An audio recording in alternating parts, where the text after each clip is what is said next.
Hello everyone. आज की इस वीडियो में हम लोग आउटपुट बेस्ड एक काफी इंपॉर्टेंट क्वेश्चन डिस्कस करने वाले हैं। तो जनरली आपको बोर्ड एग्जाम में ना रैंडम मॉड्यूल से रिलेटेड एक क्वेश्चन आउटपुट बेस्ड जरूर देखने को मिलेगा, राइट।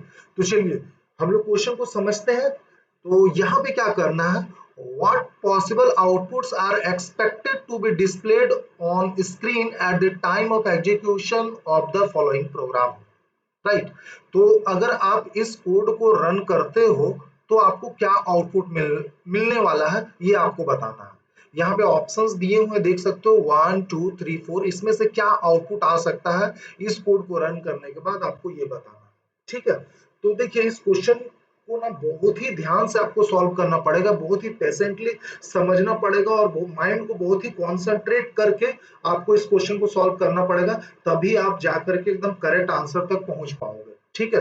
तो चलिए हम लोग स्टार्ट करते हैं। सबसे पहले यहाँ पे क्या किया गया है कि इंपोर्ट रैंडम, रैंडम मॉड्यूल को इंपोर्ट किया गया है। आपको पता होना चाहिए कि रैंडम जितने भी रैंडम मेथड्स हैं वो जनरली क्या करते हैं, रैंडम वैल्यू जनरेट करते हैं, ठीक है। तो सबसे पहला लाइन है इंपोर्ट रैंडम, क्योंकि अगर हमें देखो यहाँ पे क्या यूज किया गया, कौन सा मेथड यूज किया गया, रैंडेड मेथड यूज हुआ है, ठीक है। तो रैंडेड मेथड जो है रैंडम मॉड्यूल में अवेलेबल है। तो अगर आपको रैंडेड मेथड को यूज करना तो सबसे पहले आपको रैंडम मॉड्यूल को इंपोर्ट करना पड़ेगा, राइट।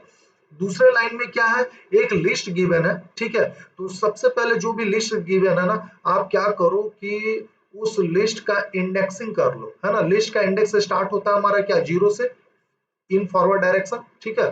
तो इसमें क्या क्या एलिमेंट है, इसमें हमारे पास 5 है, देन 10 है, और उसके बाद है 15, and then we have what, we have 25, sorry पहले 20 है, एंड देन उसके बाद है हमारे पास 25, और एक लास्ट जो एलिमेंट है वो हमारा वो क्या है इसमें, वो है जो वो 30 है, ठीक है।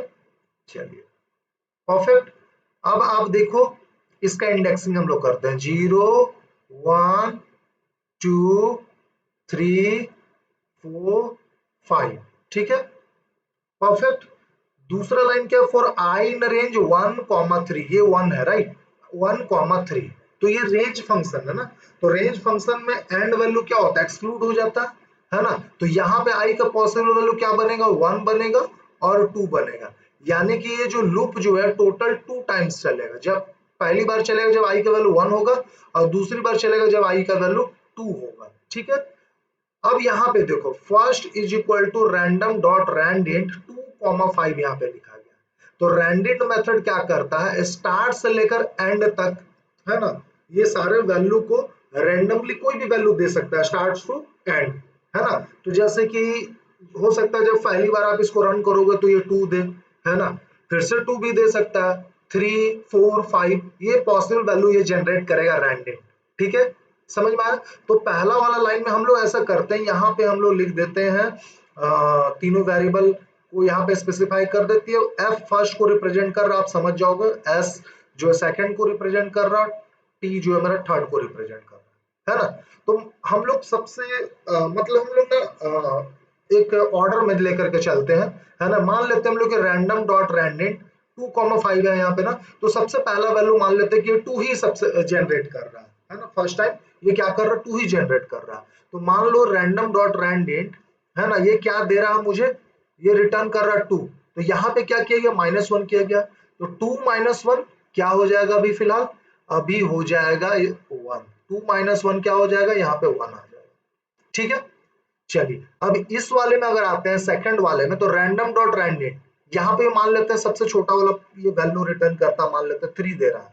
तो 3 और माइनस क्या किया गया यहाँ पे 2, 3 - 2 क्या हो जाएगा यहाँ पे भी सर 1 हो जाएगा, है ना। तो सेकंड का वैल्यू भी क्या हो गया, 1 हो गया। अब हम लोग देखते हैं थर्ड का वैल्यू क्या हो सकता है। तो आप देखोगे यहाँ पे रैंडम डॉट रैंडेंट 1,4 है ना। तो 1,4 मतलब कि सबसे छोटा वैल्यू मान लेते हैं, ये दे रहा है 1 देता है फर्स्ट टाइम, तो यहाँ पे 1 मान लेते हैं, ठीक है। अब इस वाले लाइन की हम लोग बाद में बात करते हैं, है ना। हालांकि ये थर्ड लाइन के बाद इसके एग्जीक्यूट करने के बाद ये लाइन एग्जीक्यूट होगा, फिर ये एग्जीक्यूट होगा, और उसके बाद ये वाली पे बात आती है ना। तो अभी हम लोग इस लाइन को इग्नोर कर रहे हैं, पहले हम लोग देख ले रहे हैं कि first variable, second variable, third variable, ये तीनों वेरिएबल का क्या क्या पॉसिबल वैल्यू हो सकता है। ठीक है, तो हम लोग फिर से चलेंगे, तो दोबारा देखोगे फर्स्ट का पॉसिबल वैल्यू क्या बन सकता है। मान लो जब 3 लोगे, है ना, 2 के बाद मान लेते हैं कि 3 ये जनरेट करता है, तो यहाँ पे क्या है 3 माइनस 1 2, तो यहाँ पे 2 हो गया, है ना। पहले सारा फर्स्ट का मैं सारा पॉसिबल वैल्यू लिख लेता हूँ, ठीक है ना, फर्स्ट का सारा पॉसिबल वैल्यू लिख लेता हूँ, उसके बाद सेकंड का सारा पॉसिबल वैल्यू लिख लूंगा, और उसके बाद थर्ड का। चलो अब मान लो ये जब 4 जनरेट करे तो 4 माइनस 1 क्या होगा, फर्स्ट का वैल्यू 3 होगा। जब ये 5 जनरेट करे तो 5 माइनस 1 क्या होगा, 4 हो जाएगा, है ना। इससे ज्यादा कोई वैल्यू इसका नहीं हो सकता, इससे ज्यादा कोई भी पॉसिबल वैल्यू नहीं हो सकता फर्स्ट वेरिएबल का, ठीक है ना। 1 2 3 4, ठीक है। हाईएस्ट इसका वैल्यू क्या है 5, 5 तक लास्ट ये जनरेट कर सकता है, तो 5 जब जनरेट करे तो 5 माइनस 1 4 हो गया। यहाँ पे अगर आए तो 3 माइनस 2 1 हो चुका है, उसके बाद 4 अगर मान लेते करता तो 4 माइनस 2 क्या हो जाएगा, 2 हो जाएगा। उसके बाद 5 करता तो 5 माइनस 2 3 हो जाएगा, और ये 6 भी कर सकता है ना, ठीक है। तो 6 माइनस 2 क्या हो जाएगा, 4 हो जाएगा यहाँ पे भी। चलो सेम वैल्यू आ गया है सेकंड वेरिएबल के लिए भी।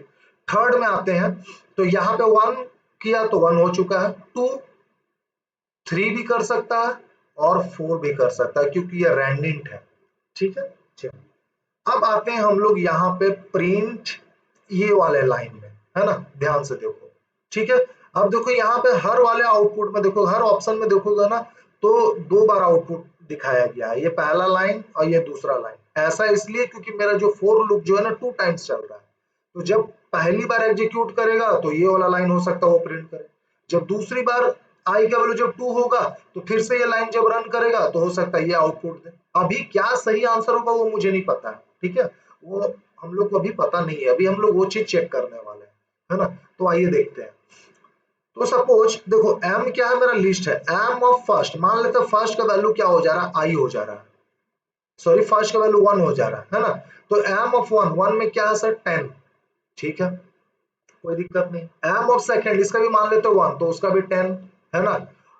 m ऑफ थर्ड इसका भी मान लेते 1, तो 10, तो 10 आपका, ठीक है, इसमें है 10 मेरा, और इसमें तो नहीं है, कोई दिक्कत नहीं। चलो 10 मतलब मेरे आंसर में 10 आ सकता है, 10 हो सकता है मेरे आंसर में, क्या हो सकता है 10 हो सकता है, ठीक है, कोई दिक्कत नहीं।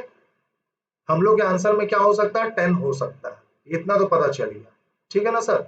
चलिए उसके बाद जब 2 होगा मेरा, है ना, मान लेते हैं कि 2 होगा जब, तो 2 में क्या 15, और जब 3 होगा तो 20, और जब 4 होगा तो 25, यानी कि 1 से लेकर के 4 तक, है ना, 10 15 20 25, इससे ज्यादा कोई भी पॉसिबल वैल्यू नहीं बन सकता है ना। तो अगर आपके आंसर में आपके आउटपुट में 5 और 30 दिखाया जा रहा है तो वो तो आंसर नहीं हो सकता। तो आइए हम लोग एक बार देखते हैं। तो सबसे पहला वाला में आप देखोगे तो यहाँ पे 10 हैश, मान लेते हैं कि यहाँ पे 10 आ चुका, देन 25, देन 15, और हर वैल्यू को हम लोग सेपरेट करेंगे हैश से, ठीक है, क्योंकि यहाँ पे एससीपी कीवर्ड यूज किया गया, एससीपी आर्गुमेंट पास किया गया, ठीक है। तो चलो ये वाला आंसर होने का चांस लग रहा है ना, क्योंकि इसमें देखो 10 25 15 है, तो ये 10 15 20 25 ये चारों में से कोई वैल्यू होना चाहिए। दूसरे लाइन में 20 25 25 ये भी सही है ना। ये देखो ये वाला आंसर नहीं हो सकता ऑप्शन नंबर 2। क्यों नहीं हो सकता, क्योंकि यहाँ पे आंसर में 5 दिया गया, 5 तो हो ही नहीं सकता मेरा, ये 5 हो ही नहीं सकता, ठीक है, क्योंकि जीरो हमारे पास है ही नहीं, जीरो हमारे पास वैल्यू तो है नहीं, जीरो वैल्यू, ठीक है।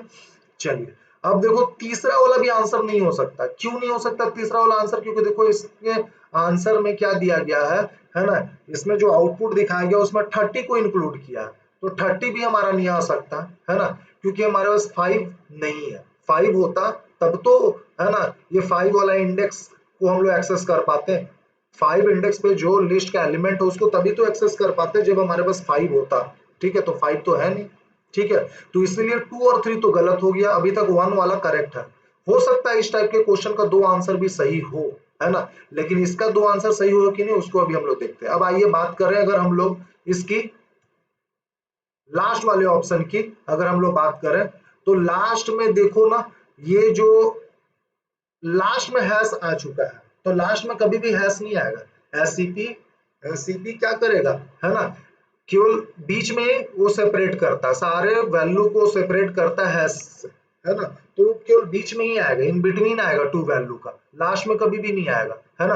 अदरवाइज ये करेक्ट हो सकता था, तो ये भी गलत हो गया मेरा, ये भी गलत हो गया, है ना, क्योंकि इसमें 30 है और इसमें 5 है, उसकी वजह से ये गलत हो गया, तो इसका करेक्ट आंसर क्या हो जाएगा, 1 नंबर हो जाएगा। ठीक है, तो इस प्रकार से रैंडम मॉड्यूल से रिलेटेड अगर क्वेश्चन आता है तो आप इसको सॉल्व कर सकते हो। जनरली 2 मार्क्स का क्वेश्चन आपको देखने को मिलेगा। ठीक है ना, कभी कभी ये भी पूछ दिया जाता है कि what will be the maximum and minimum value of, जो भी हो, जैसे कि मान लो यही स्टेटमेंट दिया गया है, तो इसमें पूछ देगा आपको कि ये रैंडम जो है मैक्सिमम और मिनिमम वैल्यू क्या जनरेट कर रहा है, तो यहाँ पे मिनिमम वैल्यू जनरेट करेगा 1 और मैक्सिमम वैल्यू जनरेट करेगा 4।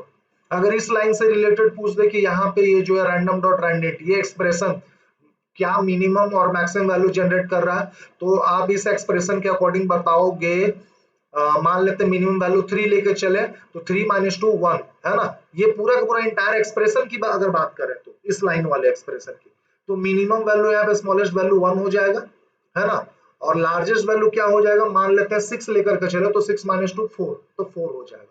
कभी कभी इस टाइप का भी क्वेश्चन पूछा जाता है, तो क्वेश्चन को बहुत ही ध्यान से पढ़िएगा, समझिएगा, तभी आंसर करिएगा। ठीक है, तो चलिए आज हम लोग फिलहाल इतना ही रखते हैं, मिलते हैं नेक्स्ट वीडियो में, तब तक के लिए गुड बाय, जय हिंद, जय भारत।